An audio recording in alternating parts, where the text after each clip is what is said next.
বাংলাদেশ প্রতিদিনে একটা রিপোর্ট যে বিএনপির মনোনয়ন পাচ্ছেন কারা। তারেক রহমান দেশে ফিরে ঘোষণা করবেন প্রার্থী তালিকা।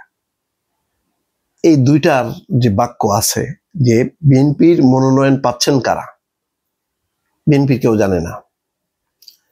তারেক রহমান দেশে ফিরে ঘোষণা করবেন প্রার্থী তালিকা, কবে আসবেন কবে ফিরবেন কেউ জানে না।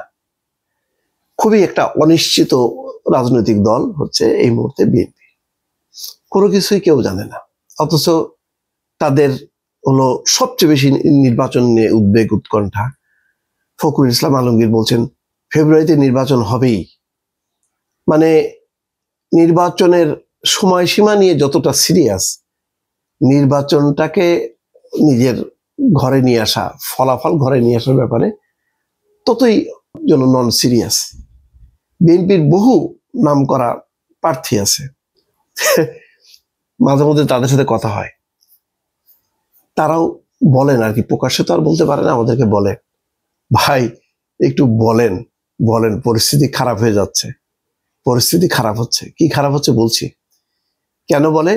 তারা নিজেরা নিশ্চিত নন যে তারা প্রার্থী। তারা যে ফুললি মানে তার এলাকায় যে বলবেন যে আমি প্রার্থী, আমাকে ভোট দাও, এটা বলতে পারছেন না।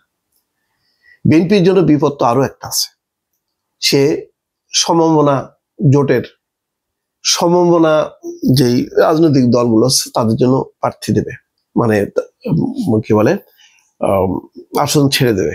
কয়টা আসন ছাড়বে? 50টা 60টা? 50টা আসন যদি ছেড়ে দেওয়া হয়, ওই 50টা আসনে জিতে আসার মতন সক্ষমতা কি আছে? নেই, একদম নিশ্চিতভাবে বলা যায় নেই। বিএনপির অনেক প্রতিষ্ঠিত প্রার্থীরই নেই উঠে আসার। আমার এই কথাগুলি মনে হতে পারে যে আমি বিএনপির বিরুদ্ধে বলছি, না। পরিস্থিতি যে কত দ্রুত পরিবর্তন হয়েছে, দুইটা কারণে পরিবর্তন হয়েছে। মানুষ দেখছে যে সরকার পরিবর্তন বা এত বড় একটা আন্দোলন রাজনৈতিক দলগুলোর ভূমিকা নেই, ওই ছাত্ররা করে ফেললো।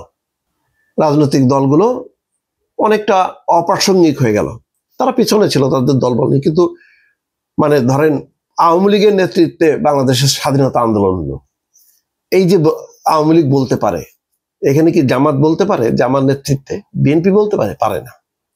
সামনে আছে ছাত্ররা।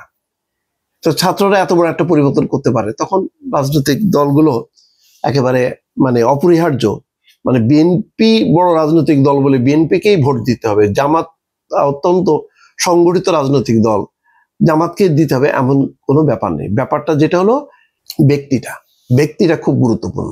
অবশ্যই দল একটা ফ্যাক্টর, কিন্তু ব্যক্তিটাকে, মানে ধরেন লক্ষ্মীপুর বা ফেনীর জামাতের প্রার্থীকে পরিষ্কার, বিএনপির প্রার্থীকে পরিষ্কার না, এক একটা জায়গায় 3জন 4জন করে। এখন কবে তিনি ফিরবেন আর কবে প্রার্থী ঘোষণা করবেন, তারপরে ঘোষণা করার পরে যে বিক্ষোভগুলি হবে সেইগুলি সমাধান করা। জোটের এক একটা জোট তো মনে করে যে আমরা 8টা 10টা করে পাবো, তো এই যদি 10টা রাজনৈতিক দলকে দেয়, তারা মনে করে আমাদের 10 করে 100টা দিতে হবে। যত দেবে সবগুলি লস, মানে ওইগুলি জামাত জিতবে নিশ্চিতভাবে বলা যায়।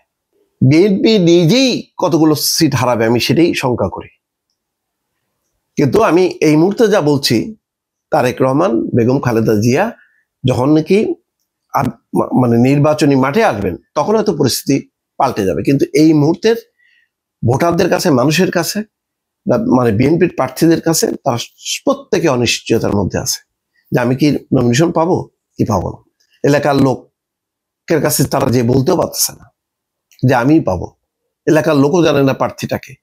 এই সময় কিন্তু জামাত কিন্তু ঢুকে যাচ্ছে সমস্ত জায়গায় গুলিতে। এই কথাগুলো আমি বারবার বলতেছি যে যেইভাবে আগে মনে হতো যে নির্বাচন হলেই ওই 10টা 20টা বাদে বাকি 280 70 80টা আসনে বিএনপি জিতবে, এখন সে অবস্থা আছে? সে অবস্থা নেই। এটা জানি, এটা বললে অনেকে বিএনপির যারা একেবারে একনিষ্ঠ তারা মাইন্ড করতে পারে, কিন্তু আমি যেটা বলি কারোরকে সুখী করার জন্য বা কাউকে সন্তুষ্ট করার জন্য বলি না। আমি যেটা অনুভব করি সেটা বলি, যার কারণে জামাতও আমার বিরুদ্ধে খেপে যায়, বিএনপির অনেকেই আমার বিরুদ্ধে খেপে যায়। অসুবিধা নেই। আমার কাজ হলো নির্মোহভাবে আমি বলে যাব। যদি মনে করেন যে আপনার আমার এই বক্তব্যের মধ্য দিয়ে বাস্তবতা আছে, আপনারা উপলব্ধি করে আপনারা সেই অনুযায়ী কাজ করবেন। নাহলে আমার তো কিছু করার, আমি সংবাদকর্মী হিসেবে কোনো দলকে ক্ষমতায় বসাইতেও পারবো না, কোনো দলকে ক্ষমতা থেকে মানে ঠেলে দূরে পাঠাতে পারবো না। আমার হলো বিশ্লেষণ করে দেওয়া, সেই কাজটা আমি করতেছি। যাই হোক, আমার ধারণা যে অলরেডি যেই কথা আমি আগে বলেছি, এখন এক একটা দিন অতিক্রম হওয়া মানে 1 বছর করে পিছায় যাওয়া। বিএনপি এখন সেই ঝুঁকি নেবে কিনা এখন বিএনপির বিষয়। দর্শক ভালো থাকবেন, আল্লাহ হাফিজ।